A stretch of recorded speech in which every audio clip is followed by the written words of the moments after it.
नमस्कार, YouTube channel में आप सभी का स्वागत है। हम लोग विवाह गीत गाने जा रहे हैं। पसंद आए लाइक कीजिएगा, सब्सक्राइब कीजिएगा, शेयर कीजिएगा, कमेंट जरूर कीजिएगा। मैं पुष्पा प्रजापति, गंगा मिश्रा। आप लोग हम लोगों को ज़्यादा से ज़्यादा सपोर्ट कीजिए। धन्यवाद। बाबा के बगिया में बोले ले कोयलिया, अरे बोले ले कोयलिया, अरे सुगना बोलना सीताराम रे लालनावा, अरे सुगना बोलल सीताराम रे लालना, अरे सुगना बोलना सीताराम रे लालनावा, अरे सुगना बोलल सीताराम रे लालनावा। बगिया में उतरे हैं दुल्हे कवन रम, अरे दुल्हे कवन रम, अरे बोलिया बोलाई ससुराल रे लालनावा, अरे बोलिया बोलाए ससुराल रे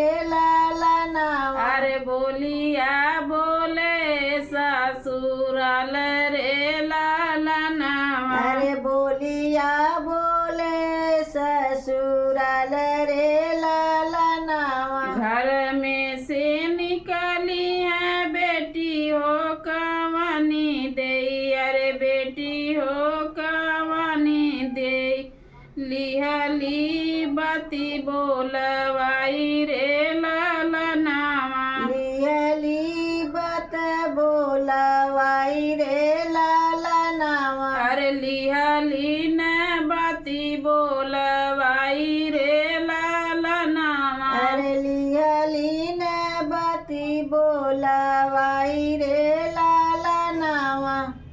किया तू ही हऊ धना सचवा के ढारल, अरे सचवा के ढारल, अरे किया तुह के गढ़ेला सोनार रे लालनावा, अरे किया तुह के गढ़ेला सोनार रे लालनावा, अरे किया तुह के गढ़ेला सोनार रे लालनावा, अरे किया तुह के गढ़ेला सोनार रे लालनावा। नहीं हम हई स्वामी सचवा के ढारल, अरे सचवा के ढारल, अरे नहीं हमके गड़ेला सोनार रे लालनावा, नहीं हमके गढ़ेला सोनार रे लालनावा, अरे नहीं हमके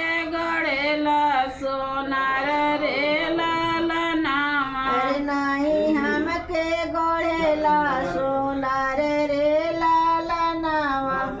माई त हमके जन्म जे दियाली, अरे जन्म जे दियाली, अरे सुरती गाड़ल भगवान रे लालनावा, अरे सुरती गढ़ल भगवान रे लालनावा, अरे सुरती गाड़ल भगवान रे लालनावा, अरे सुरती गढ़ल भगवान रे लालनावा। बाबा के बगिया में बोले ले कोयलिया, अरे बोले ले कोयलिया, अरे बोले ले कोयलिया, अरे सुगना बोलल सीताराम रे लालनावा, अरे सुगना बोलल सीताराम रे लालनावा, अरे सुगना